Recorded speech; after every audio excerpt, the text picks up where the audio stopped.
Hello, and welcome to another episode of Oh So Curious. Hopefully, you had a great Thanksgiving if you're American. If not, then, whatever. Avatar The Way of Water, Guardians of the Galaxy Holiday Special, and our episode 12 review, which is the season finale. And then we'll, after all of those things, talk about Glass Onion. If you saw the thumbnail for this, you probably know we have some things to say about that. And then The Fablemans, which we also have some really good things to say about. That made it sound like we have good things to say about Glass Onion, which we probably don't. We don't. But there you go. With that in mind, we have lots to get through. You could tell there's 5 things right there, but that's not it. We actually have even more than that. We're looking ahead to next week's show as well. So with all that in mind, let's start the show.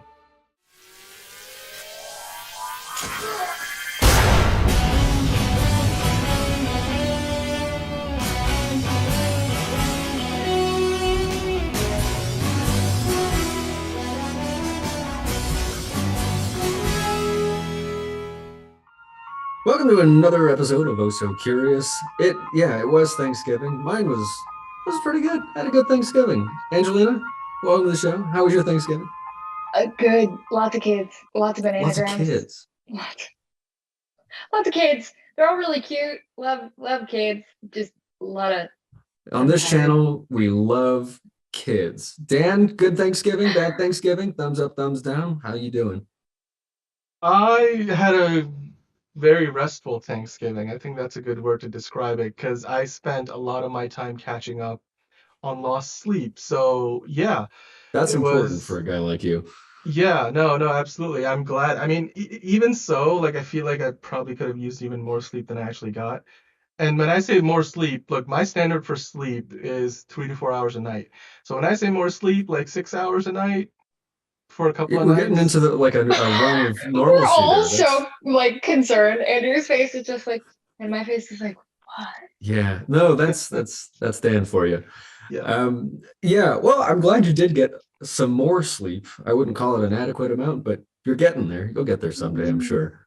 Exactly. Yeah. This was a great week for movies. Not all of them, but I actually did have my faith restored in a couple things, and I did come away with a real idea, a real thesis about the problem here with movies, and that's that.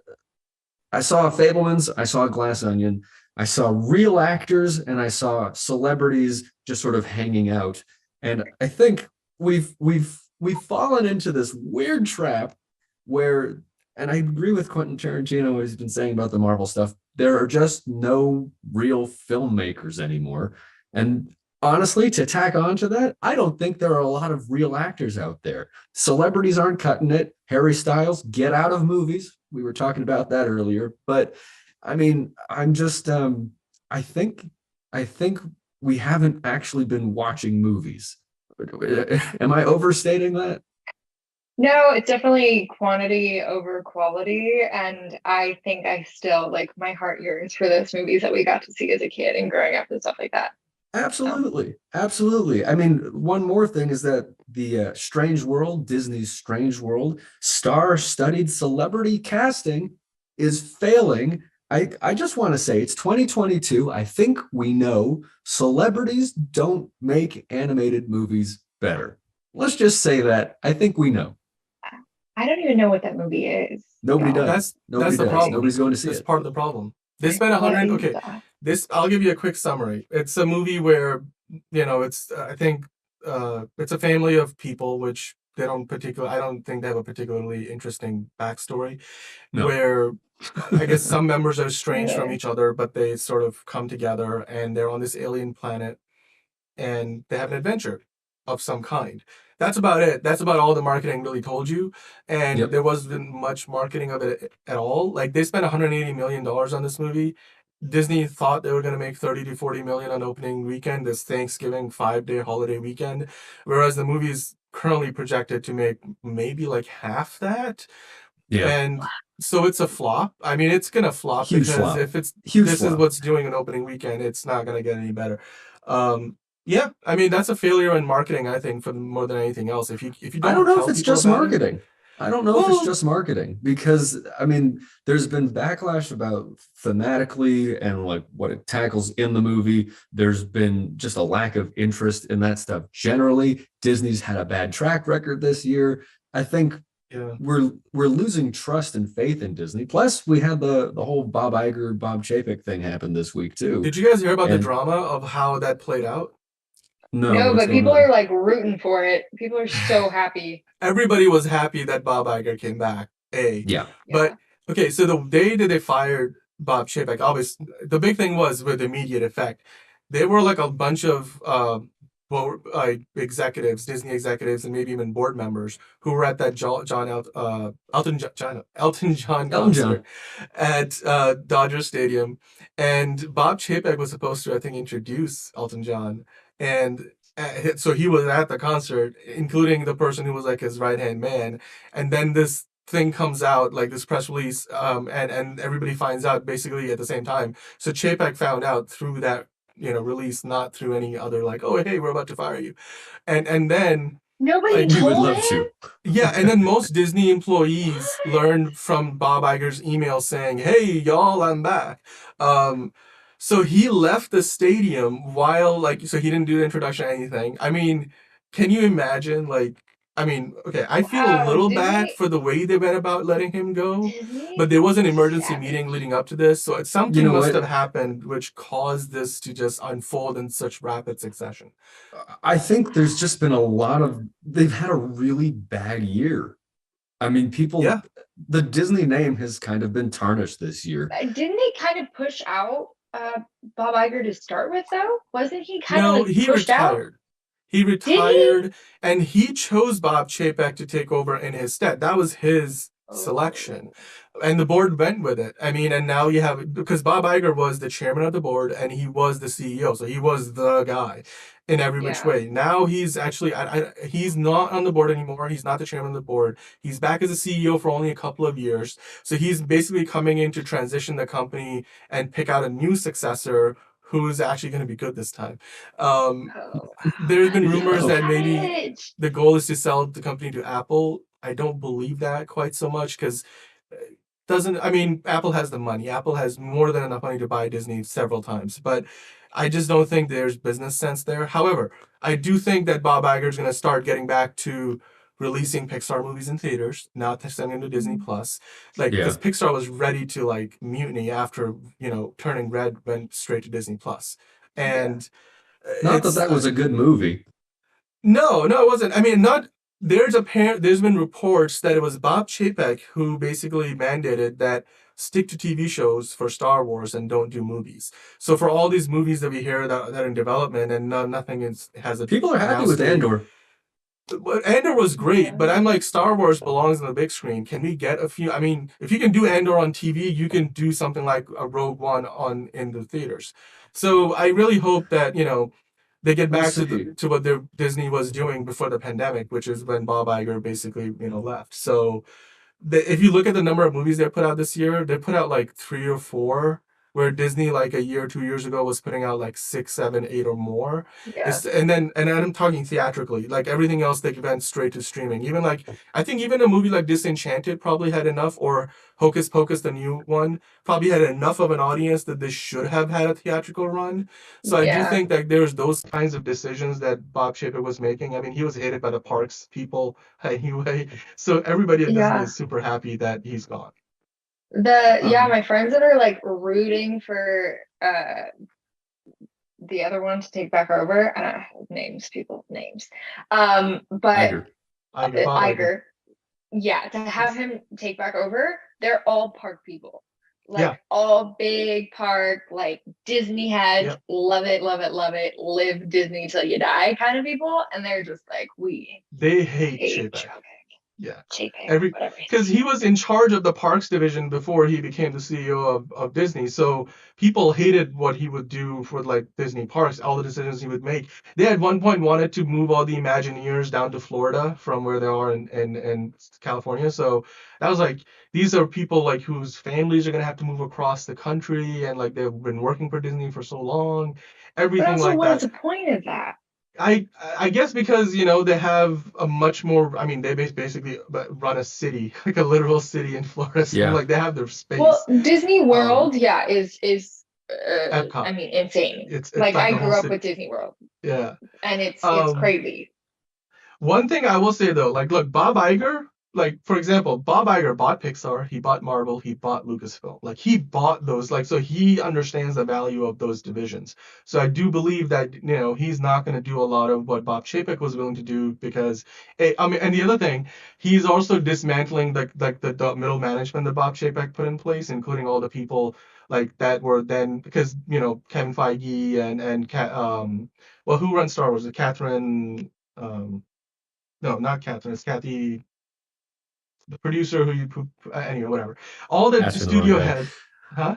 All, You're asking the wrong guy. Honestly, whatever. what you All the mentioned, but studio heads were not allowed to do like, are not allowed to pick where their movies and TV shows would really, or their movies would go to streaming or theatrical, and the creative heads of their studios didn't have the power that Bob Iger gave them. It's kind of like what Dave Zaslav is doing at Warner Brothers, where he gives the creative heads of the studios not just the responsibility, but the authority as well to do what they need to do to be successful. Whereas with Bob Chapek, he put a lot of middle management in place to like take care of that. And a lot of those people had corporate and banking, those kind of backgrounds, which Disney is built on creatives. And I think Bob Iger is doing a fantastic job now of swiftly shoving that aside and saying the creatives are in charge again. And I think that's going to be a we'll big see. part of what We'll brings see. Disney back. Honestly, what you said about Also, Apple buying Disney, yeah, it makes me that part very, very, very nervous. If I you're nervous. don't watching think it's going this, to I happen. don't trust either of these companies at this point. I it could be Also, is that even legal from like a I don't political think it would get standpoint? past yeah. Because Apple the and Justice Disney Department. are Yeah. such huge conglomerates, like there's just no way that economically that seems 1,000% It's illegal. it's Yeah. If you're watching yeah. this right now and you're thinking that that's a good idea or a bad idea, comment, let us know what you think because that's a hell of a conjecture, I would say. But on that note, we did get some comments this week, and we do want to see exactly what it is that you have said to us. So, would you show us the comment of the week? Comment of the week. That girl on your show is disrespectful. You know what? I don't know if this one is for me to respond to. Wait, how so? What makes me disrespectful? What did I say that was so offensive? Dan, what's the context here? Um. Well, look at the thumbnail on the bottom right. Um. Oh, I don't think there's any problem here. You don't know the it's guy. just You just didn't watch. aloofness. I just it's not even willful ignorance, guys. It's just ignorance. Like I didn't know him because I didn't really watch it, and like obviously I feel bad that he died, guys. Like I never want anybody to die. We've lost so many incredible people this week. I just didn't know who he was. Like that's really just all it is. Like Uh, y'all aren't gonna be crying over was this musical people was that this on die. YouTube or was this on another platform? This is on YouTube. This was on YouTube. I There got were some other ones this week where guys like the guy said he's not even a fan of Spielberg. What does he know about movies? I'm like, what do you know about opinions? well We're not all in our supposed to have look, Angelina. Now you've been initiated into the comment of the week section, so we can. Sorry, guys. But you are new to the show, so It made me laugh. It's yes. all good. I'm sorry, Home But Slice. I'm sorry I upset you.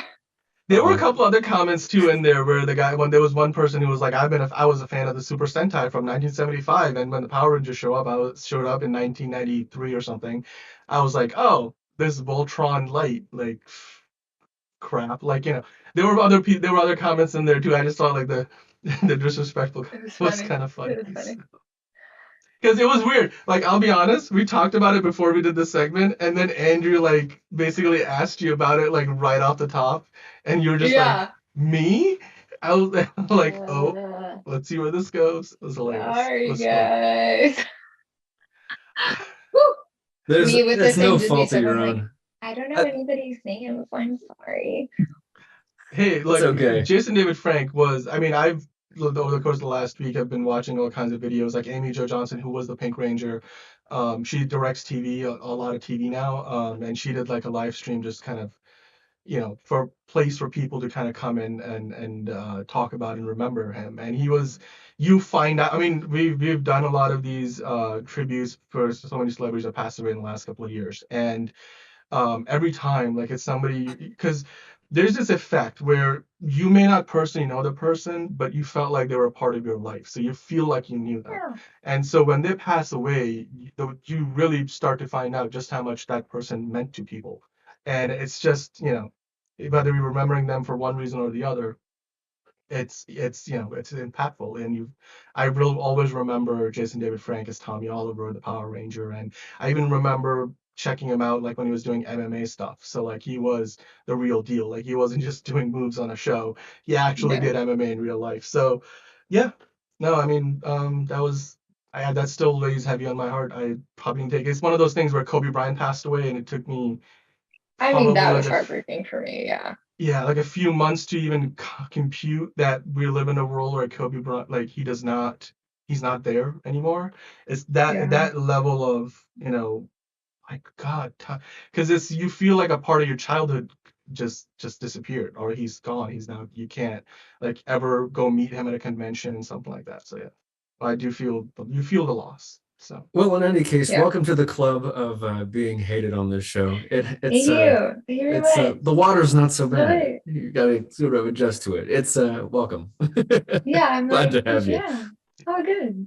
Um, yeah, moving on, we're getting ever closer to Avatar: The Way of the Water, and okay, the so way we of got a new water. trailer. What did I say? You said the way of the water. I don't know. That's just Of the semantics. way of I saw water. the pop-ups in the movie theater. That looked. Mm. I don't know.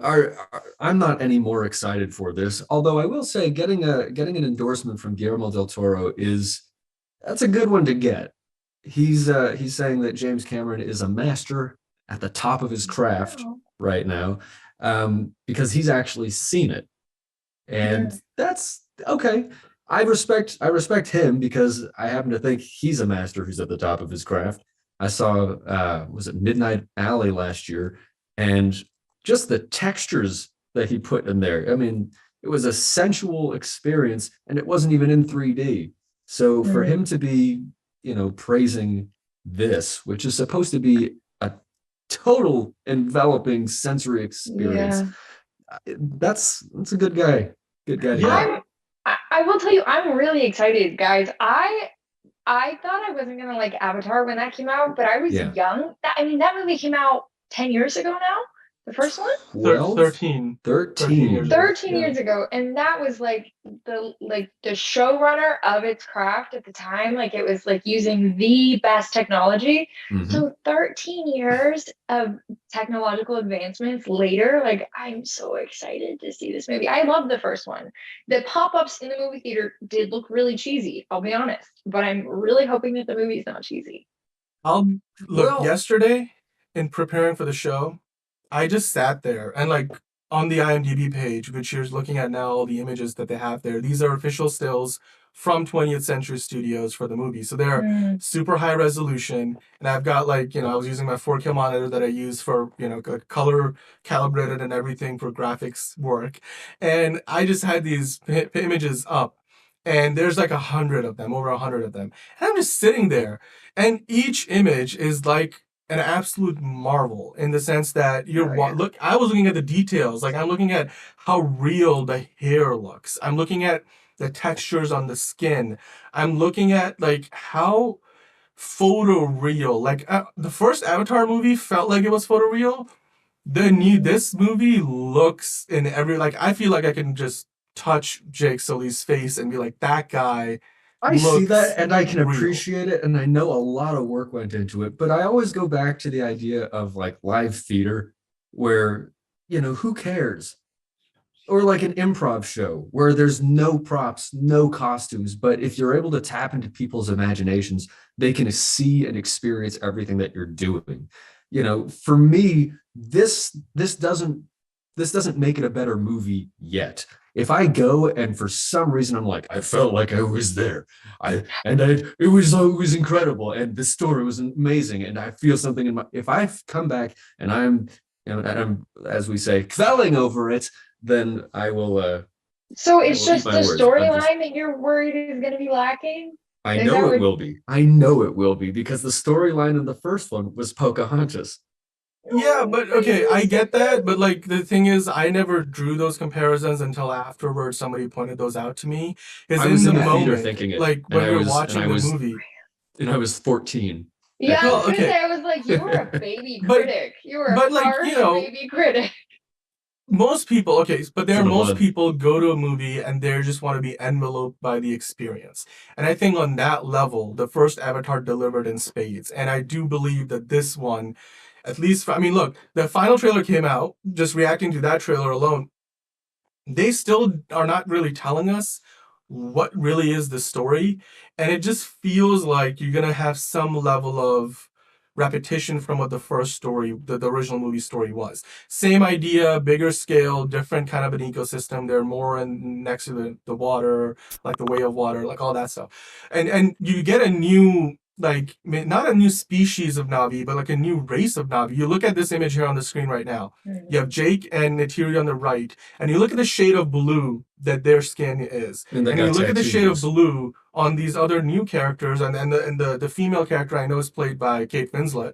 And at this point in the movie, she's not pregnant, but you can see in other shots later that she is pregnant. So I don't know, like the time over the course of which this spans. Like, is it a few days or a few months or years? I don't know what drives like the family out of the jungle where they won in the last movie. Maybe the humans came back and like finally kicked them out, so now they have to go seek shelter with this new clan. But this just it looks like a visual marvel, and most people are gonna go there for that. And to me, that alone drove the first movie to 2.89 billion. It's the highest grossing movie of all time, and like it just the re-release in China made $58 million. And China this week also announced that they're going to let this movie release in China, whereas a lot of the big Hollywood movies like the Marvel films, even like the They DC film like won't. Black Adam, Yeah. a lot of those big movies have not played in China recently. Avatar: The Way of Water will play in China. And the kind of story It's this big. tells where like capitalist humans coming in to take down, the indigenous people and take over the lands and their resources. That kind of story will play so well in China because like they love that over there, like the Communist Party and everything. But also the Chinese audiences love spectacle. And this movie is nothing if not spectacle. So I Yeah. can't wait because I Can am you can very say that curious how again? much money this movie is going to make. Is it going to be anywhere close to what the original did? That's my question. Yeah, well, let us know what you think if you're watching this, and if you really do believe that it's nothing if not spectacle. It's a little it's a I would describe it as I'm gonna give it a chance. I'm gonna give it a chance. I mean, I maybe you am guys too. will too. Um, I don't know if I'm gonna go see it twice though. I'll probably see it once. If maybe it's Why would worth you seeing pay for it twice. twice? Maybe yeah. I don't know. Maybe I'll just file it under a business expense, like in probably. Sure. I don't really like watching movies twice. And if I do, there's like time in between them. There's got to be a reason. Yeah. There's got to be a reason. But let us know. Let us know. Up next, we are going to talk about this Guardians of the Galaxy special. I didn't see it, but Dan, you did, and I don't know. I think Marvel's a joke at this point. I have Is some that good what? things to say. Okay. Well, It's a let's. Marvel special presentation, and I think they might have struck gold with this format. So let's take a Let's look. take a look. Okay, so I'm gonna tell you guys all about Guardians of the Galaxy, the holiday special, which can I just say I'm like James Gunn has done a lot of good things. I mean, the first Guardians of the Galaxy movie is to me an all-time, maybe a top 5 Marvel movie. And Guardians of the Galaxy 2, Volume 2, is a little bit iffy, like up and down, more uneven. But holy damn. The Guardians of the Galaxy holiday special, it is literally probably the best thing from Marvel that I've seen all year long. Maybe right next to, or maybe I'll put a couple of Miss Marvel episodes above it. Maybe, but it is, in my opinion, it is overall a better product than what we got from Guardians of the Galaxy Volume 2. It is super entertaining. Look, here's the thing. It kind of plays out like a Showtime movie, so, like a made-for-TV thing, and you might not be able to get past some of those elements, like, maybe Groot just doesn't look the same because it feels more like somebody wearing a costume than a CGI character. It's produced on, with a slightly lower production values than what you see from, a lot of Marvel projects, whether it be shows on Disney Plus or movies in theaters. But, look, if once you suspend your disbelief after the first 5 to 10 minutes, which, it's only 40 minutes long. It's 42 minutes to be exact, which is basically designed for TV, to play with commercials. And I guarantee you that the week of Christmas, there's going to go on broadcast television, probably on ABC, Guardians of the Galaxy special. With 3 or 4 commercial breaks in the middle, you get an hour of goodness from the Guardians. And I can see, that's maybe how they designed it. I can even tell maybe there was parts of, where you could specifically, edit to insert commercial breaks. But like I said, once you get past the first 5 to 10 minutes, it's hilarious, it's heartwarming. It is the perfect holiday thing where this could have been a train wreck, an absolute disaster. But man, I gotta say, these Marvel special presentations are really striking a chord with me. Werewolf by Night, Guardians of the Galaxy not Volume 3, that's coming soon, but the Guardians of the Galaxy Holiday Special, it is fantastic. I have to be honest with you guys, there's a few things now I'm looking back at that were Disney shows, like Hawkeye, which, 6 episodes, but there was some filler. There was actually quite a bit of filler in there, and I just wish maybe they just took that and turned it into, maybe a 60 to 90 minute long TV movie, essentially. In a world where Netflix is spending $150-200 million on things like The Irishman and, The Gray Man, Knives Out sequel, Glass Onion, and basically turning into streaming movies. Why can't Disney just take that money, that kind of money they're already throwing into this, and do more, 60, 90 minute long movies like Guardians of the Galaxy Holiday Special is? It is absolutely fantastic. The King of Christmas Easter egg. That was great to see them walking around in LA. There's Kevin Bacon in this. Kevin Bacon is in this thing. I love Batista. I love Palm Clementief's Mantis. Of course, Chris Pratt is back. I'd love to see how this connects, to the overall Guardians of the Galaxy story arc. Overall, it's a fantastic little, holiday special. Just enjoy it for what it is. I don't think you should go into this expecting the world. I didn't. I did not have very high hopes, and maybe that's why my reaction was so positive. I gave myself 3.5 minutes to talk about it. I'm clearly going over that because of how much I love this thing.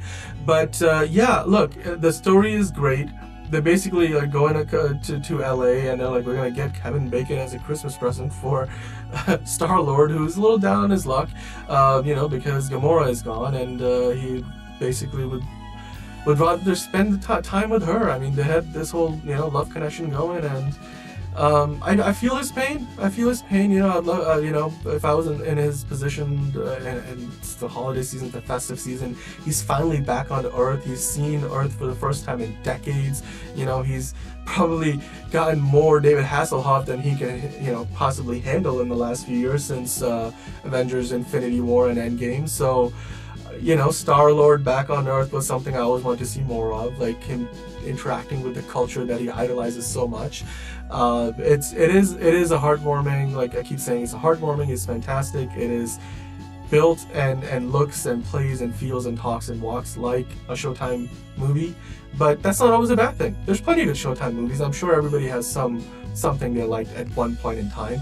So yeah, go ahead, watch this. It's on Disney Plus. My thing would be, go into it knowing that this is something that, where they're going for that effect, that Showtime kind of a movie, lifetime movie effect. It's not meant to be something that is your traditional Marvel fare. They go a little more smaller on the scale, much higher on the heart, which is, what you'd love to see in a holiday special. So I'd recommend it. Check it out. Let me know what you thought about it. You obviously know that I loved it, and I'd love to hear more from you guys. I think they're doing really good with these Marvel special presentations, and I'd love to see a lot more of them. It's like the one-shot revived, except now they're longer, they're better, and you know what? Maybe some TV shows they're doing instead of doing 6-9 episodes, just do one of these things and make it longer. Make it like 60 minutes, 90 minutes. Don't have to be 40 minutes, 50 minutes. But yeah, Guardians of the Galaxy Holiday Special. It's just too bad that James Gunn is over at DC now, but I guess, hey, good for the DC fans. I mean, I'm a DC fan. I'd love to see what he comes up over there. And Guardians of the Galaxy Volume 3 is coming out soon, so I can't wait to see that now, because if he was able to do this here, then I think, you know, that only speaks to, you know, where he is as a filmmaker, his mindset right now, and where he can take that story, the conclusion to the Guardians of the Galaxy trilogy. And I'm really looking forward to it. And this was a pleasant surprise at you know, the most wonderful time of the year. So do check it out. I highly recommend it. If Top Gun Maverick gave you a hankering for more aviation movies, this was your chance to go see Devotion. I didn't see it. Angelina, you did. And just for the record, Top Gun, for most people, was this uplifting, almost vaguely patriotic, but not explicitly movie. It was this thing that tied people together, and real feel-good, positive movie about like teamwork and trying to, you know, accomplish something. Was this that? Was, because some people are going to look at this and think, oh, I already saw Top Gun Maverick, I don't need to see another one. So I wouldn't say that it's the same. Okay. It's based off of a true story, which makes it more heartbreaking. The movie's a little slow to start, but I cried for the last 30 minutes of it. And Oh my God. it takes, yeah, straight, 30 minutes straight. And I wasn't the only one in the group of my family that went to go see it. Half of us cried for the last 30 minutes. So take us through the story a little bit. What are we dealing with here? Yeah, so essentially Jonathan Majors plays a true life Navy pilot, Jesse Brown. The movie is based off of a book based off of Jesse's real life. The storyline is really incredible. He was one of the first and only American Navy Black pilots. The story really plays into that. And in general, just the amount of, I mean, racism, just blatant, like, trying to push him out throughout the whole of it. And the character really plays into that. And he even holds like a book of all of these awful things that people have said to him. Wow. You experience racism like in the movie and everything that he is fighting for, but how he has to really be so much more different and reined in than all of his other pilots in his troop. So it, all in all, like, the movie touches on a lot of incredible points. It seems very historically accurate. It doesn't try to paint like a cuter picture of what his story was. Comparing it to the real story, it does romanticize it a little bit more, but all in all, it's pretty spot on. It reminds me a little bit of what happened with the Marilyn Monroe movie earlier this year, Blonde, which we said was not a literal biography of her life, but there was some hearsay. There was a novel written about those rumors. And then the movie was this dramatic adaptation of that. Was this, do you think, that far afield? No, this is actually, and I did some research about it too, it's pretty spot on, other than like two specific areas in which like those things didn't happen. One of them in which is like in the movie, Jesse Brown meets Elizabeth Taylor, but in real life, they're actually at the same casino together. And he does experience a situation in which the French bartender will not serve him because he's Black. But it's apparently in the movie, he left and they went to this other like cute romantic little French bar. Yeah. But in real life, I guess there was like an actual physical confrontation inside of the casino, which they skipped over. But there was like a confrontation at the bar in which some like white American sailors start a fight with the troop. So it's good to see that they actually covered that, you know, and gave it an authentic representation of what that experience was like. What other themes, I mean, why why would anybody want to go see this if they didn't want to I cry would for 30 minutes? say that if I would have known I was going to cry for 30 minutes, I wouldn't have gone to see it. I'll be honest. In general, I would say that it is wildly patriotic. It is talking about a war that has been essentially forgotten, and therefore the heroes of that war have been essentially forgotten. It speaks to a storyline in which is incredibly relevant. There were so many African Americans that served in the US naval force and just the American military overall that have essentially been forgotten about and not spoken of. And so I think this story is incredible in the sense that it really highlights that, and it doesn't downplay the situation, but it also allows a real life hero to sort of be remembered in a way that I think is really important. Those wonderful. I mean, it's always great to remind people what kind of sacrifices people make to go to war, to celebrate those stories of everybody who volunteers to do that. And back then, when that was a real statement to make, especially as a Black American, to say, I'm fully invested in the well-being of my country, and that's often a way that some of them gained respect and made friends among the other soldiers. So wonderful to see that. Some of these shots are beautiful. In terms of just the visual spectacle, like this looks like it had a lot to offer. Overall, the filming was beautiful. I would say the shots are beautiful. Biggest issue I had with this is that I feel like they knew that the storyline was bulletproof, and so they just went hog wild on the casting, which was not really good. What problems did you have there?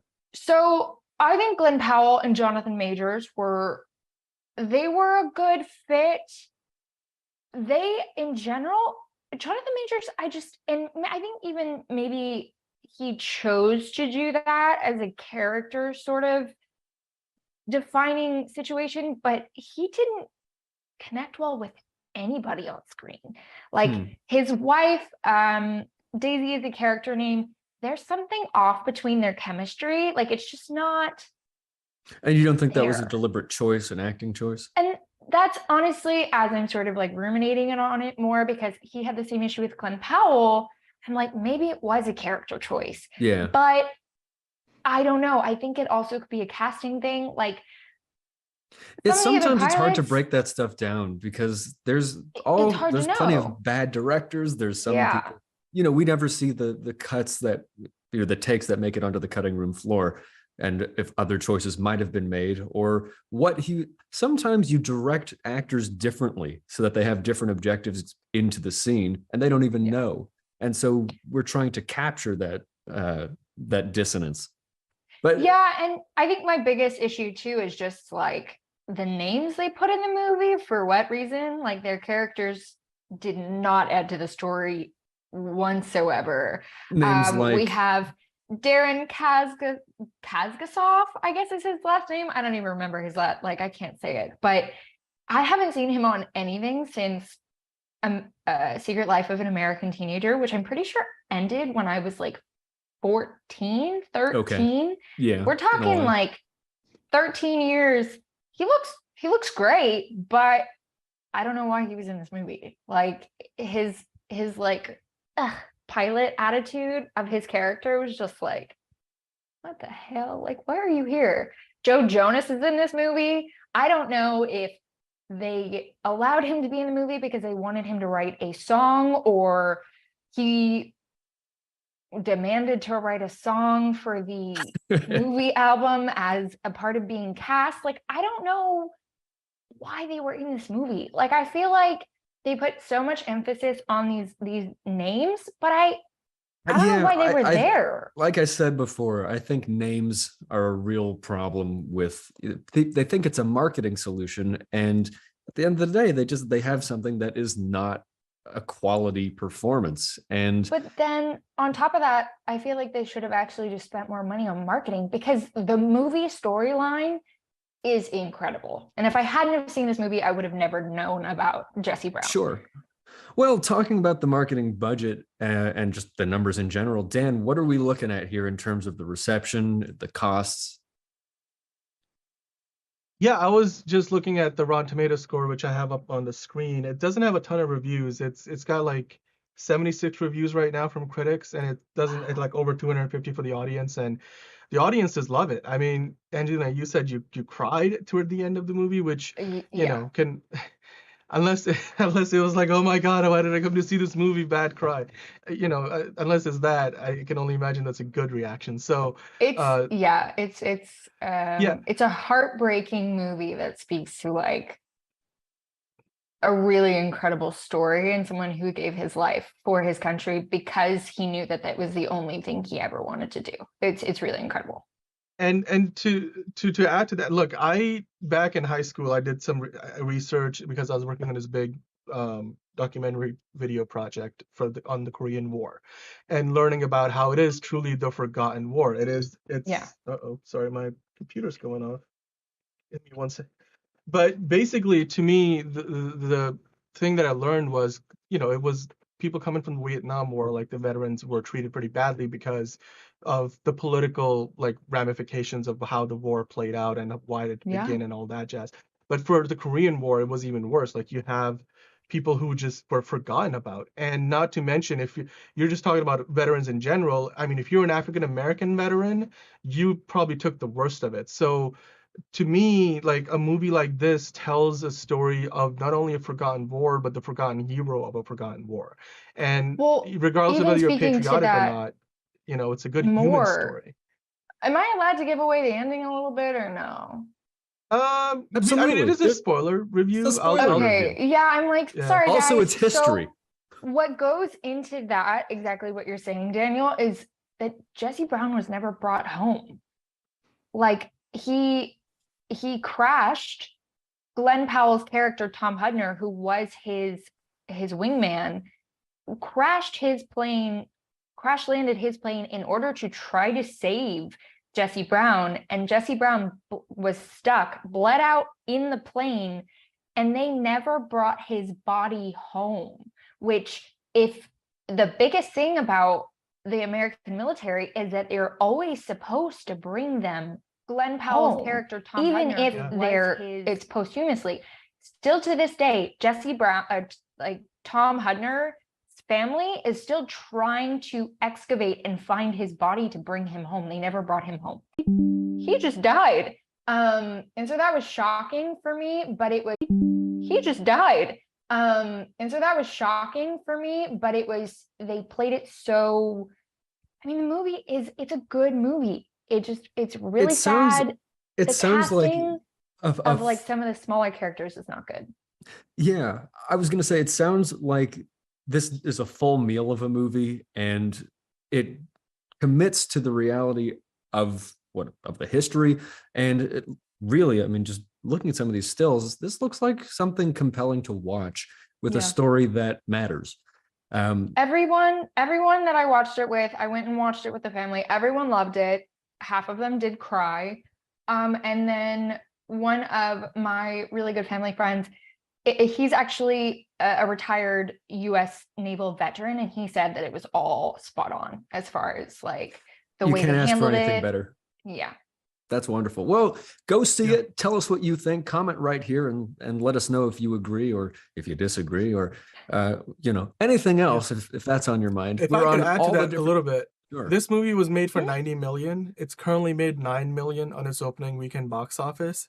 And I think a story like this, especially when you mention like, they've only just started recent years to the efforts to bring his body back. Go support this movie. Like, get the message out there. Like, let's raise the awareness, because that's the only way we can choose to remember, or for people who are not even aware that this story, this person existed and what they did. I think these are the kinds of movies that we should support there, and then we will get more movies like this, because I think we should be looking for movies like this. The casting director should be fired, but like everything else, great. Well, with that, let's keep it rolling. Andor.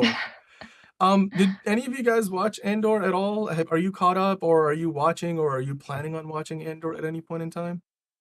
I saw a couple of the first episodes. I'm not a Star Wars guy, so am I going to continue? No. I've heard great things about it. People are saying it's the greatest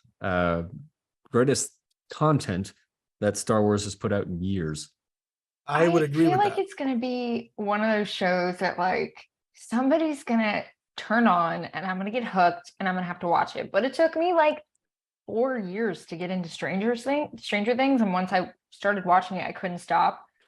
Well, those Let are me tell you- constructed to be addictive, but yeah. Yeah, You're I just exactly don't think right. that I'm gonna watch this until This somebody is a makes me do show it. that I watched 5 episodes in a row. Then I went back and watched 2 more. I have 5 more to Yeah. go, and I'm gonna be getting all of those episodes done because then I have to talk with Mags about what I thought about the season as a whole. But I already knew at that point by episode 7, this is the best Star Wars anything ever. And Wow. this week the finale took place. I mean, we got another season coming. It's probably going to take a couple of years to get here. So get your, Andor filled now because it's going to be 2 years before you get any more of it. And Why Mags, is- reviewed the finale. Why so long? Filming Filming takes too long? filming. They're only just starting to film Okay. it, and it takes a lot of. Okay. This is a VFX heavy show, as you can imagine. It's Star Yeah, Wars. A lot So- of post. Okay. Well, let's see what you had to say. What game is this?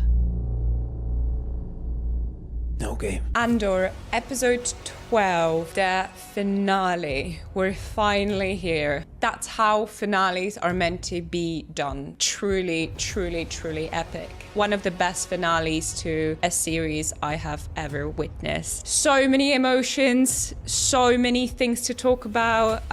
Let's dive right into it. So the opening credits, every time they start, there's just so much emotion in the score. Nicholas Bertau is one of the best composers out there right now, one of the most promising guys in the industry, and his score has been great throughout the whole series, but in this episode particularly it was just something else. If you haven't heard any of his work, make sure to check him out. He's really, really, really good at what he does. Everyone's back at Ferrix, as I predicted. We have Cyril there, we have Luthen, we have Deirdre, we have Andor.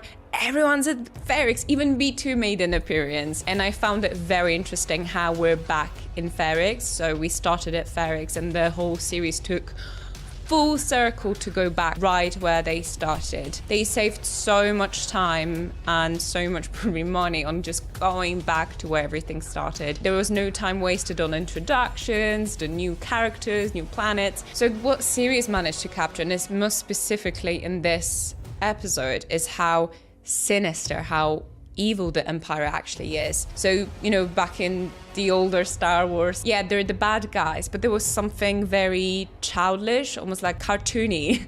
I don't even know if that's a word, correct me if I'm wrong. Cartoony about the stormtroopers and the officers. They were evil, but not that evil. Whereas this episode really managed to capture the terror of the Empire, core of the officer who was undercover. I was just thinking, he looks so obvious. He could have at least tried to blend in slightly, but the hat and the way he carries himself, he wasn't doing a good job at, being undercover. The episode starts with this immense tension at Ferrix. It's so palpable, you can really feel it. Everyone's preparing for Marva's funeral, and of course everyone knows that Andor's probably going to make an appearance. The stakes are very high, and I really enjoyed feeling that tension, this sort of build up towards Marva's funeral. So we get to hear Nemik's manifesto once again, about freedom and the rebellion and what it actually is, and that's when I realized what they're doing in this episode. They cut very deep into your emotions and they just keep twisting the knife. At that stage I was fully emotional and just really feeling the pain and the struggle and rebellion and everything they must sacrifice in order to do it, and everything felt very epic, very emotional, but it still managed to stay on the side of not being cheesy or pretentious or just this is a bit cringy. It's not cringy at all. It actually talked about some real relatable stuff but a lot of places, a lot of people actually feel the emotions that Nemik describes in his manifesto. Yeah, it's universal truths that we were taught and reminded of. It was very beautiful. So Dedra wants Andor alive. So there was a Krieger kind of massacre. We didn't get to see it, which was okay. I thought that would have been a waste of space and time for us to kind of see that. So that was absolutely fine. She's being told like she needs access. If she wants to have a conversation, she needs to capture our access, which obviously is our Stellan Skarsgård, aka Luthen. I find it very interesting because Luthen wants Andor dead. Dedra, the Empire, right? She wants him alive.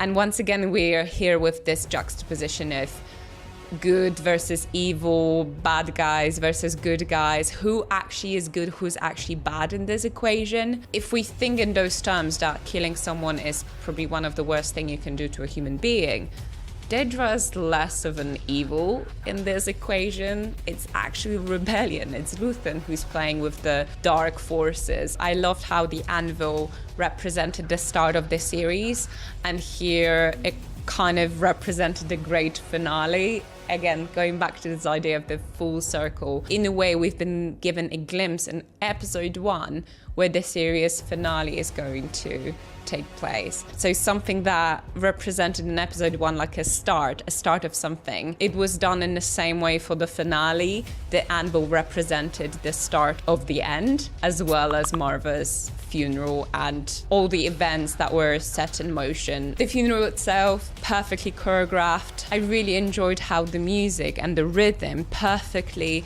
mirrored the tension and also the editing between all different fractions in the scene, and editing was just so on point, perfectly captured the anticipation of what's about to come. Like you didn't know what to expect at that point. Obviously Andor had the high ground. He was always observing everything. He got a very clear picture of what's happening. The high ground, low ground, yeah. It's a recurring theme in the Star Wars universe. I have the high ground! If you think about it, all those people were foreigners to Ferrix, so it was quite funny how they tried to capture Andor on his home planet, somewhere where he was brought up at, surrounded by his friends and family, and it wasn't well fought through by the Empire or Luthen. Like, everyone tried to capture him, but of course he's going to have the high ground because he knows the place. So he was just up there observing everything and everyone, and everything was just revealing in front of him. Like everyone's cards were kind of so almost given to him. So there was no surprise element. Forget about it. There was no chance for him to be... It's a trap! B2 in the middle of all this. It actually made me giggle. Like there was so much tension, so much, anticipation about what's about to come. And I must say, I really enjoy the fact that this episode was so unpredictable. And normally, I must say, I'm really good at this. I'm really good at predicting what's going to happen. But in this finale, I had no idea what I'm waiting for. What was quite interesting was that we, as an audience, we knew everyone's plan apart from Andor's. So we knew what Dedra intentions were, we knew where they were stationed, we knew what Luthen's plan was.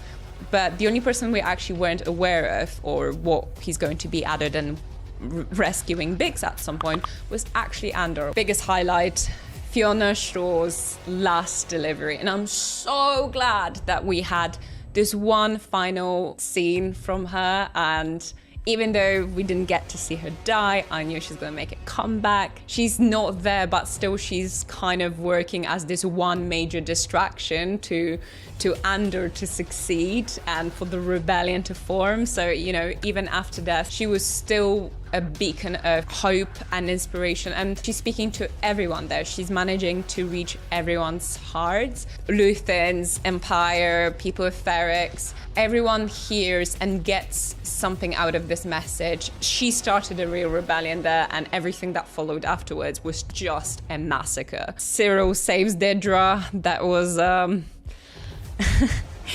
it was a very interesting scene because she was in such utter shock. I talked about Dedra before, how she comes across as one of the most terrifying people on screen because she doesn't smile, she doesn't blink, she shows no emotions. In this scene, she was just completely stripped of her guard that she kind of kept having throughout the whole series. So this is actually the first time ever we get to see her humanity, and it's unsettling to see her vulnerable self, and the fact that Cyril is part of it is it was just so sweet to witness, and I'm glad they didn't kiss. Obviously that would have been just a bit too much. I'm very curious what's going to happen with her in the future. Perhaps she leaves the Empire. I don't know, but I'm very curious to see how this event affected her. I really hope the creators won't let it go unnoticed. I really hope they're not just gonna make her come back to, you know, the usual self, the evil Dedra. I hope she's going to be more of a human. I'm very looking forward to seeing her trajectory. This episode wasn't focused on Mon Mothma at all, which was absolutely fine. There was enough happening in Ferrix, and we have seen enough of Mon to know what she's dealing with. That's why we didn't have to waste the time with that. She's confronting Perrin about his gambling. Then her daughter meets future husband. It's fine. I didn't need to see more than that. So Cassian helps Bix and his friends to escape, says goodbye to B2, which is quite touchy. Then of course, he faces Luthen and he's offering him his life. He's ready to die. Of course, we know Andor doesn't get to die till Rogue One. What I think happens in that scene is that Andor, by offering his life to Luthen, shows the ultimate sacrifice he's ready to put for the rebellion. And obviously, the cherry on top, we finally get to see what prisoners of Narkina 5 have been building this whole time. This epic shot of the Death Star, it was something else. So wow, I am really happy I stayed throughout the end credits. So make sure to wait till the end credits, because there is actually a little bonus sequence for you to watch, and it's so good. Needless to say, I am massively anticipating the season 2. I'll be reviewing the whole series with Dan next week, so make sure to check this out. Let me know in the comments what other interpretations or what other things you actually got out of episode. There was so much to get out from there. Yeah, may the force be with you. Thank you, Andor. Thank you, guys. Thanks for watching, and bye. All right. Well, I went to go see Glass Onion, and look at that. We have a Chiron that actually matches what I think. An utter waste of money. It really was. I went to go see this. I took my mom. She wanted to go see it because she liked Knives Out. And it was like, I don't know. I think Daniel Craig is a talented actor, and he's a clown essentially in this. And everybody else in this movie, just worthless performances.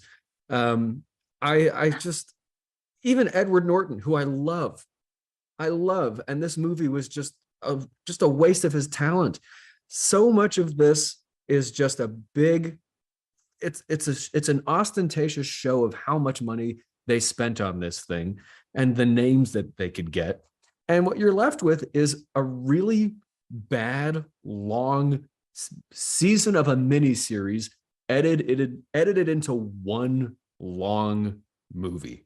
It's too long. It's not a good mystery. A good mystery will like allow you to try and solve it yourself, but all they do is they withhold information, and then you get to the end. So it's like you basically you just have to be strung along. It was horrible. My first question, did you like the original Knives Out? I wasn't crazy about it, but it was better than this. Okay, but your initial reaction to the first Knives Out? You know, I like the mission of it. I like the idea of it. And I think that might be the thing that a lot of people feel with these things, is that they like the idea of basically a game of Clue with your favorite celebrities. Yeah. That markets itself. People will be into that. I don't think the execution is good. I think they spent way too much on hair, makeup, wardrobe, location, and other special effects. The script is just full of name dropping, and there's a bunch of these puzzle scenes and all this, and it's the whole thing really just exists to make people feel intelligent even though it's a really dumb movie. Even in the movie, maybe they're aware of this because Daniel Craig calls out Ed Norton's character for having not orchestrated anything. He just pays for everybody to make him have this appearance of an Elon Musk type guy. And it's just, he says it's not clever. It's actually just really, really dumb. And I go, great. That's how I feel about this movie. Wait, Ed Norton said that about his own character in the Daniel movie? Craig says that about Ed Oh, okay. Norton's character. Isn't there like Okay, this line listen. in the movie where Daniel Craig's character says something like, it's dangerous to confuse just saying it's dangerous to confuse speaking without thinking with speaking the truth, something like that, right? Where Yeah. it's the idea of these are like superficial characters who really, it doesn't feel like this is a movie that lives up, like, at least based on what you're saying, to the original, which the original had. There were a lot of stereotypical characters in there, and it was to a certain degree the kind of movie where you just bring in people and they're there to play a role in a piece of a puzzle. But as long as the main character, like in this case Daniel Craig, does well, you're fine. But once I mean, I guess, but you still need a strong mystery, right? Like, if it's Yeah. And there not a wasn't good one. mystery, There isn't wasn't it? one. All you have is a question, which is who kills this person, and it's not a mystery. It's just this person kills that person, and it's actually, I mean, it's just revealing more of the plot as opposed to giving you clues and actually discovering something. Basically, you just have to sort of sit there and not think for the whole time, which is the opposite of what a mystery movie should do. Because I feel like in the first one, I definitely, although I do think, and obviously that the first Knives Out made Ana de Armas famous very quickly overnight. I think she was definitely the main character, I would argue, in the last movie, and she definitely made that movie. But even in that movie, I do feel like I was kind of like, wait, I actually don't know who did it, and like, this man is, wait, he's here? Like, he's actually alive? Like, I'm so confused. Yeah, like, it was good. And you look at, honestly, you look at all the glass sculptures and like just the island that they filmed it on, and it's just another one of those things where it's like, okay, another movie where a bunch of actors got to take a vacation and hang out together. Great. Glad I could pay for it. So on top of that, it takes place in 2020. And they do all this. The opening scene, Catherine Hahn opens her door for a delivery man. He's got a mask, and she goes, "Oh, fuck, whoops, sorry." And it's like she's not wearing a mask, and she's poking fun at that. But all of this is counter to really the ideas that people had in those years. They go to this dock where they get basically vaccinated in the throat with a gun. And it's just like, so you're good for the rest of the movie. You don't have to even think about it. It's like, why even put it in 2020 in that case? And yeah, especially like 2020 reality. That's weird. It was full of these stupid name-droppy type things. They clearly had made this before all of the FTX stuff and all of the Bitcoin and crypto stuff that happened in the last couple of weeks, because they were trying to pump up NFTs and crypto. And really, it was like a list of buzzwords and a list of celebrities. And they said, this is everything that people are talking about. So clearly it's a good movie. And you know what? It's just not. Yeah, honestly, within the 3-word text message I received after you watched that movie, I was just like, yeah, I don't really want to deal with them Grove to watch that. Yeah. Good. So apparently the movie's actually doing well, though, because it was released in theaters, limited, and people are excited to see it. And, you know, I definitely had people sitting next to me being like, oh, well, Dave Bautista, he's so hot. And like, oh, this was a great movie. This was so fun. And it's like, I had a horrible time. And honestly. Oh, no. I mean, you are our harshest critic, so I'm not surprised. Maybe, but when it comes out on Netflix, I'll watch it, and then I'll Watch it. I mean, Oh, again, I took my mom. She is not a harsh critic at all, and she hated hated it? it. She Oh hated it. no. Yeah. Fell Well, asleep. Some people walked out. And again, this is why we can't trust box office numbers, is People because walked out of the movie? oh yeah. really? And once you buy the ticket, they've got your money. So it doesn't matter if you like it or if you dislike Oh, it. You paid to that is go, so you paid them telling. for it. And so yeah, people walked out, people fell asleep. I Terrible. hated it, but I stayed for the whole thing because I'm a trooper and I owe that to you.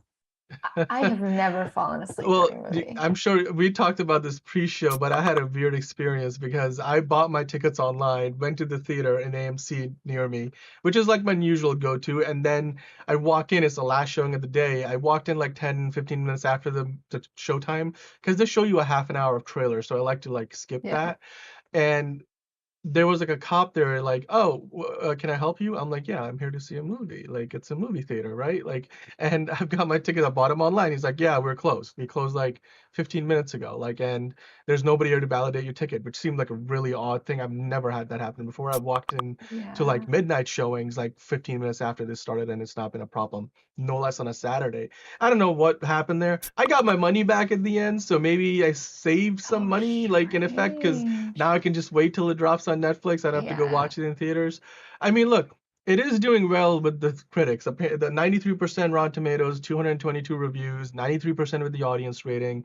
And at the box office, as of, Sunday morning, like they're looking at basically a number of 15 million that it's pulling in for the weekend after playing But in is only it like 638 theaters, which is it basically if you just because people are afraid to tell Daniel Craig like you uh, did a bad job? I don't No, you know what? Daniel Craig doesn't do a bad job in this movie. In It's just fact, the his movie. his accent is actually better in this one than it was in the first one, because it was not good in the first one. He's What done was a the little. accent? I don't even He He's remember. like a he goes from Tennessee. being a British guy to doing this Louisiana bayou sort Oh, of thing, I do remember. and it's I like will be honest, that accent is really hard to nail. I had to do it and I'm from Florida, and right. my the grandfather I was raised with is from like Baton Rouge, and I can't even nail down the accent. It's It's a so tough one, like but he opted it's to all do the it. way in And the back. if you're Yeah, it's gonna be in crazy. a multi-million-dollar movie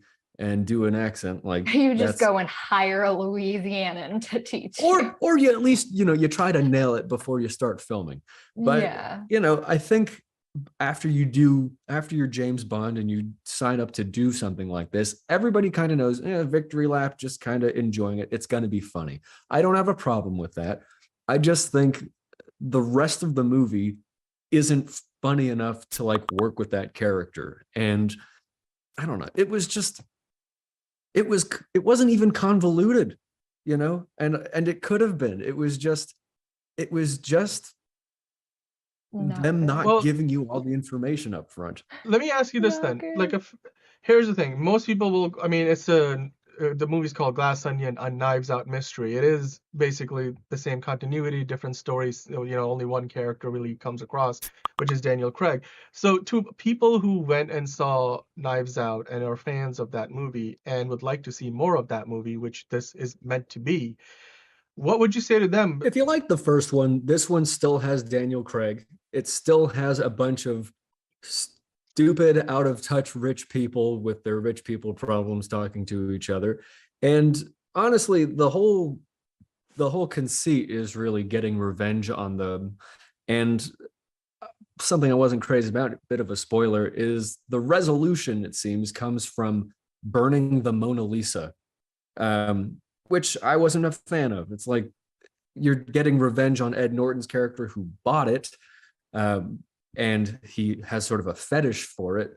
But given what's been going on with works of art and people trying to destroy them to like call attention to climate change, or it was just like, really, we need this in a movie too.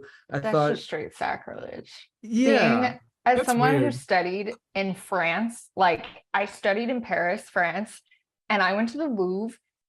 Like I spent 4 full days at the Louvre across the 6 weeks I was there, because you can't see all the art in one day or 2 Yeah. days or 3 days. There was still art I didn't get to go watch, like see. That's ridiculous. yeah. How I I feel mean, about that. just the The false equivalence between having money and being spoiled, I think, is over exploited here. It's like not everybody who's got money is evil. Not all of these influencers are stupid. And it's just, at the end of the day, it's kind of just like a bunch of stereotypes that if you're watching it, you just think, yeah, this is what rich people are like. And it's just as unfair as any other stereotype, I'd say.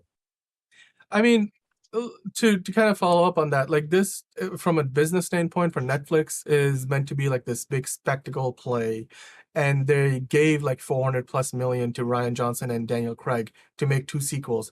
Basically said, here's your budget, here's your payment, keep the rest. Like, it's like whatever. So there's this, they had a big red carpet premiere, you have a lot of glamour and all that stuff, and but it looks like a lot of that is empty. Like it's there's no substance behind it. Was whereas totally empty movie. I mean, and I'll be honest, even the spectacle of it was underwhelming.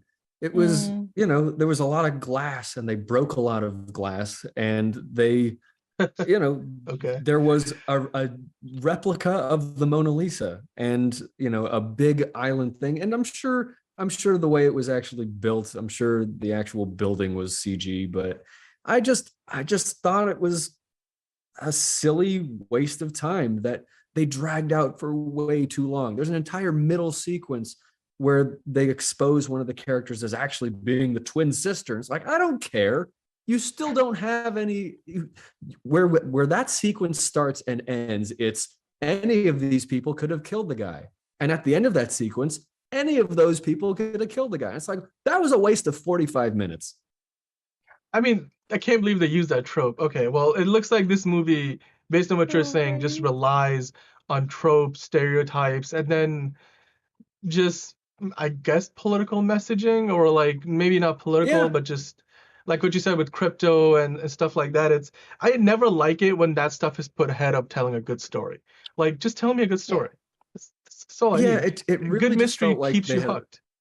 They had a list of things that they wanted to include to make it sound like, if only really edgy in the know people will understand all of the references. And so if you do, you get to go, oh, I'm in the know, I understand. And then Ed Norton gives this whole speech about how important it is to be a disruptor. And I was watching that, and I was like, some idiot's going to look at this and think that that's what they have to do. And the fact that they call themselves disruptors in the first place, it's the whole like disruptors of society, of society, what? of art, of the bleeding edge of progress. And there was no redeeming quality to any character in this. Daniel Craig is silly. He's smarter than everybody, and you get a couple good laughs out of that. But I'm really not impressed here. Yeah, that's not good. If you can't walk away and say, yeah, I liked that character, but you have to specifically say, I disliked all of those characters, that's not redeeming at all. Yeah. So let me just ask you one last question then. Would you recommend somebody go see this in theaters for the few more days it's out in a few hundred theaters? So I guess if you actually have it playing near you, because for me, like there's only one theater near me playing it, that AMC that I went to, and I think that's like a 50-mile radius, almost nowhere else in the state, unless you go, I think, to the edge of Connecticut. There's like, or not really, but like, there's very few theaters playing this. Would you recommend somebody go see this in a theater? Let Netflix let them hang to dry for a little. Let them hang them out to dry, right? Just let them spend the money. They're gonna make another one of these. I'm definitely not gonna fall for this again.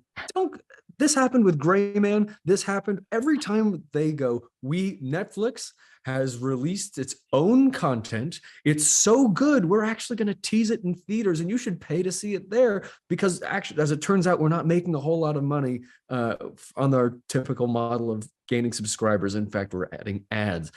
And you know what? You go, and it's like, yeah, they spent a lot of money on the CG, on the lighting, on the actors.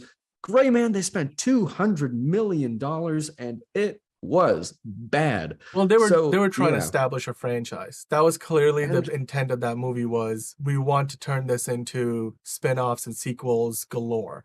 And they did Don't know how you could. announce all of that afterward. But I'm sure. Yeah, I'm sure. But you know what? Netflix is in the business of creating middling miniseries that each episode ends on a cliffhanger. And when you're Well, The there, you Sandman have was to good. watch.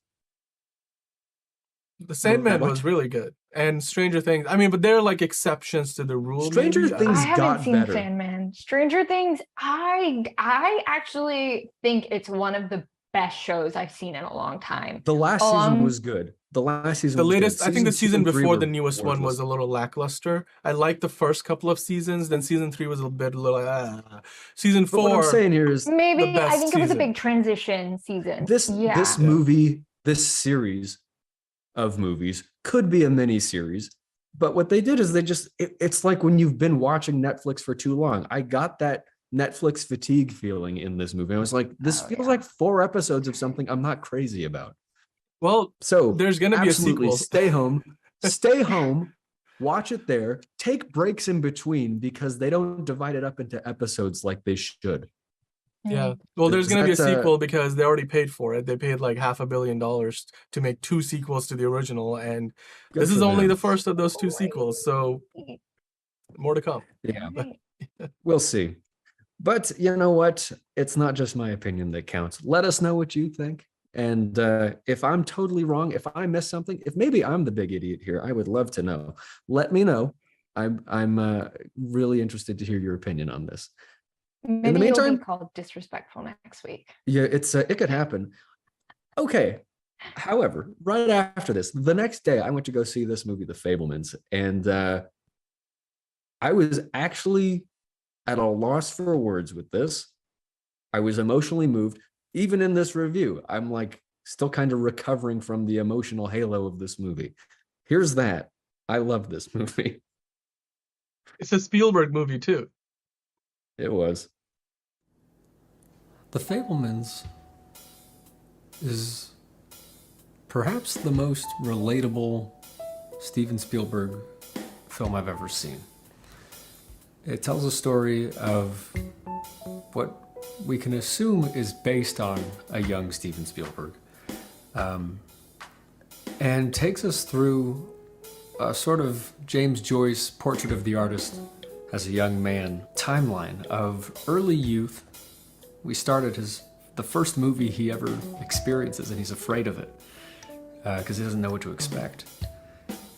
And we see his relationship with film and with art and with the way that he learns to use his creativity. We've seen biopics before where the relationship to music is, it's this thing, I just gotta do it, and it's so explicit. I found this really refreshing and real because the way that it's expressed, his relationship to movies, it's something that he doesn't really have a choice in whether or not he does it. It's part of his life, and the opportunities seem to find him. The passion that he has for it isn't some compulsion, oh, I gotta do it. It's really a feeling of, this is what I have to do. And we've heard millions of people say, oh, I gotta do it. And this really shows what that means without saying it.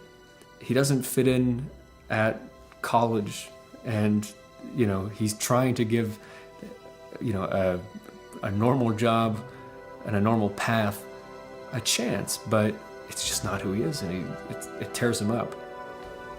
But that's way further along. Along the way, we get amazing performances by Seth Rogen did a really good job. Paul Dano, I've always been a huge fan of it. He's wonderful in this.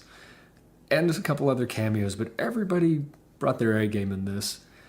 The moments of the immigrant Jewish family clinging to their customs, trying to fit in, trying to establish a sense of identity in a world where it's not the norm, brushing up against anti-Semitism and painting a really good picture of what it was like to grow up in the late 50s, early 60s in America.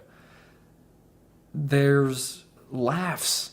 I mean, genuine earned laughs. And because it's sort of a biographical film that isn't trying to be a biopic, it's not so predictable.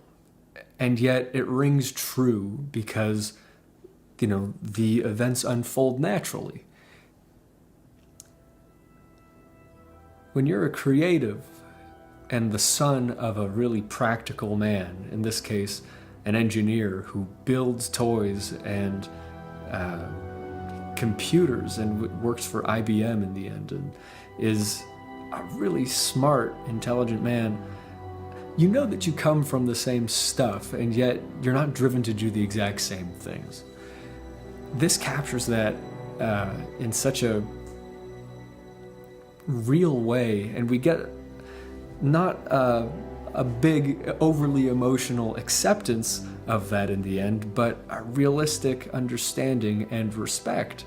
We put that up against his mother, who is this free-spirited artist, this musician, who will do everything in her power to grant opportunities for his talent and his gifts to flourish. Other things complicate that and complicate his relationship with both of his parents. And it affects whether or not he feels he should pursue his passion. And for any creative person watching this who's been through the journey of self-acceptance, the realization of what it is that you do, this is a very real commentary on what it means to take those steps. And we finish up with some really true experiences. He gets to meet his hero, and his hero isn't this, inspiring stereotype of the guy you finally get to meet, and once you get he's a jerk, but you know what? He knows what he's talking about. It's a fun cameo, and I won't spoil it for you because it's a really good, quick, poignant cameo. Good use of it. The movie itself has a lot of great self-awareness because it's Spielberg commenting on his own techniques and things that he discovered in his youth, stuff that maybe pointed towards techniques he would use in films later on. And it's such an honest look at what goes into his process. That was really interesting. In other biopics, we don't necessarily see the creative process or the thinking that goes into how they come up with concepts. But he gives away a couple tricks, and I gotta say, he doesn't tell you everything. He really does a great job of communicating the story by showing you. It's, step one, lesson one of storytelling is show, don't tell, and he's really mastered his craft here. Other Spielberg movies I've found, they really spoon feed you, and everything hits exactly as it's supposed to. And I've begrudged him for that because I go, it just feels like a movie. Here, there was so much truth in what he was saying. I could really see why the man's a master. He's even able to put humor into shots. Just the shot, not the line, not the situation, but just he's mastered every aspect of filmmaking enough to tell a really compelling story with characters that feel authentic, situations that can only be true. And yet, I really appreciate that he didn't go and just say, this is Spielberg's autobiography. It's nice that we got some distance from it, that he did turn it into a work of fiction, because then we're not so concerned with whether or not every single thing is true. And so it's sophisticated in that it's not trying to deliver the biopic. It's just a good story. And it is inspirational, but not in a hackneyed way, not in a rote or predictable way. It's just a good slice of life through a couple different periods in this kid's life as he finds himself and as he deals with not overly ridiculous tragedies, but the types of tragedies that occur in a young person's life. The death of a grandmother, the trials of his parents' marriage, being an older sibling. And for him, dealing with anti-Semitism as he goes into school and changing schools and trying to fit in and figuring out where he does fit in the world.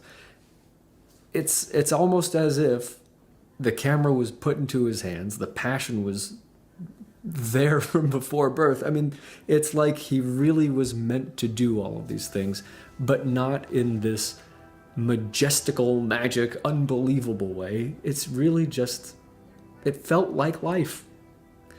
And so, I gotta say, I was blown away. I love this movie, and it touched me. It made me laugh. I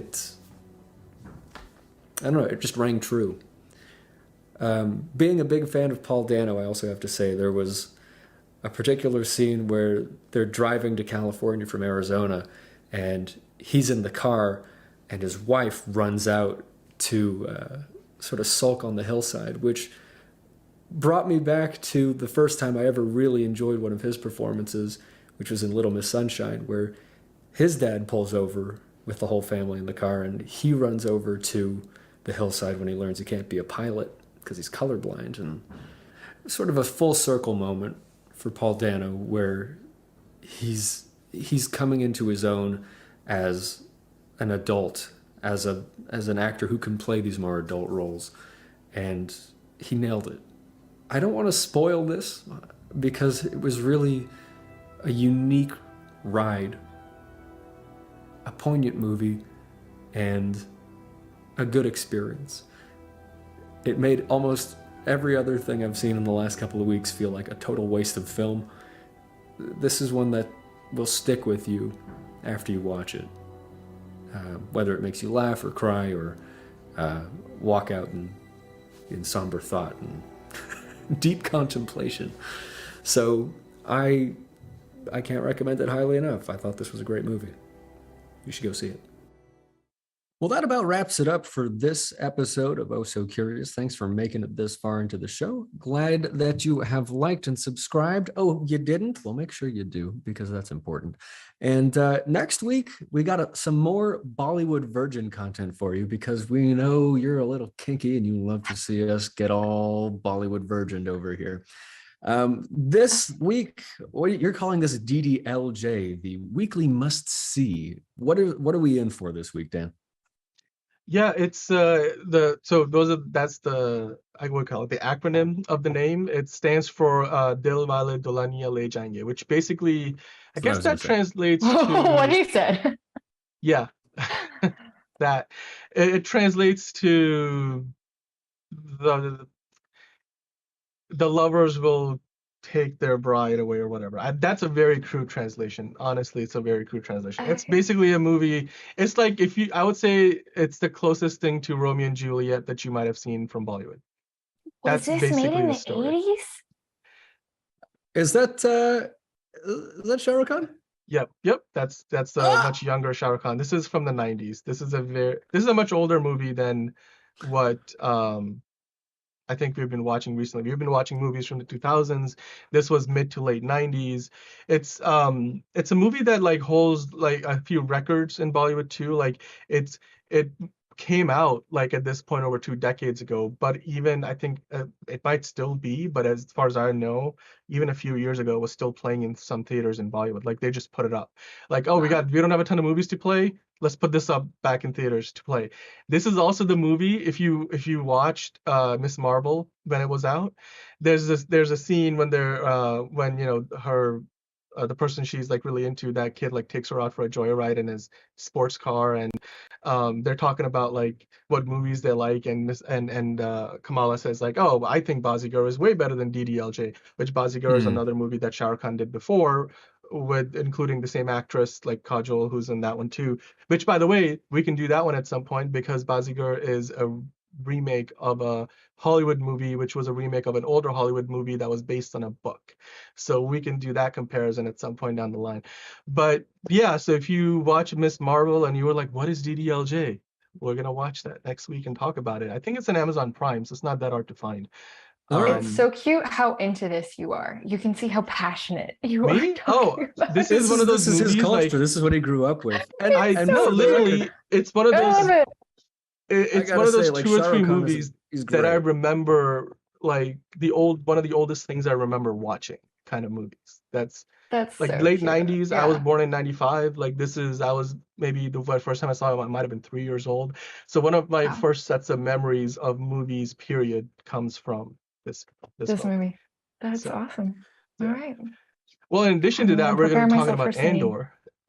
So, but before I Yes. move on, any other thoughts? I mean, looking forward to it, not looking forward to it? You know, I like Shah Rukh Khan. He's a talented guy. You'll be impressed with just the ability of this guy to do all of the things he does. He brings a lot of character to the screen. He's a likable actor, I would say. I mean, it's just, yeah. So I'll give him another shot. Love story, absolutely. I'm there for it. Give me some of those good 90s feels. I'm there. Yeah, I think yeah. You said a I'm not mouthful. sure. It is literally in many ways a Romeo and Juliet story, like in the sense that, they fall in love when they're on I'll this be trip honest with going you. across Europe. I hate Romeo and Juliet. I think it Mhm. is like the worst. I just in It doesn't general it doesn't am have not a the biggest tragic fan of ending. Shakespeare.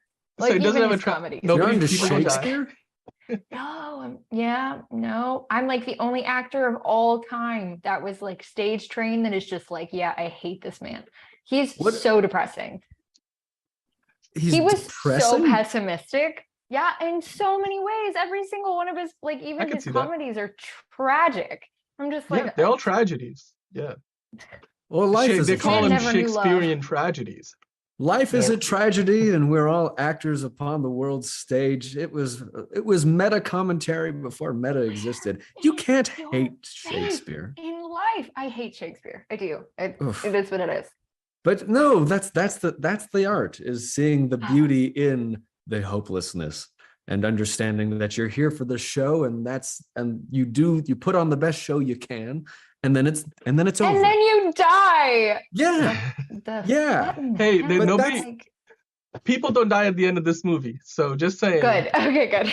Okay. It doesn't have a tragic ending. I mean, it's Right. it's iconic for a reason, because people like walked away with. There's this like Okay. really big redemptive moment at the end of the movie.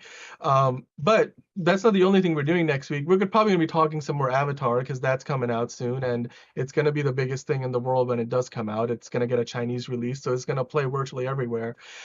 But outside of that, I did want to preview, because I don't know how much you guys have seen Andor, but Andor season 1 just finished. Mags and I are going to have a conversation talking about basically the best Star Wars show of all time, and quite possibly the best anything Star Wars ever. There were 12 episodes. Hey, Disney Plus gave 12 episodes to this show, and they had a lot of practically built sets. They weren't on the volume shooting a lot of this stuff, which made it better looking than like what we saw in Obi-Wan Kenobi. The VFX were top notch. They had a great cast, and this show felt like something that you would watch on HBO. Like if you're watching The Wire or you're watching Chernobyl, like it gets dark at times, not just visually dark, it gets thematically dark. And I just think like this show People are blew fans. me out of the water. Like I literally, my first reaction was, this is not Star Wars. This is not Star Wars. This can't be Star Wars. It's that, and in a good way, it's that damn good. Yeah. So I can't wait to talk about like my overall thoughts on the entire season. Yeah, well, I mean, that's going to be a packed show. It's certainly, I mean, with the hype of both Avatar and Andor, and of obviously revisiting a classic like DDLJ, there's going to be a lot to see. make sure you join us, catch up with us, catch up on Andor, maybe see what we're watching with Bollywood Virgins, and tell us what you think. So in the meantime, make sure you catch up on Andor so you know what we're talking about. Watch DDLJ, maybe, we'll see. And join us next week on what will shortly be an excellent conversation about all things happening in entertainment. Thank you for watching. Like, subscribe, share, slap me in the face if you get a chance. And I love you. Have a good week, everybody.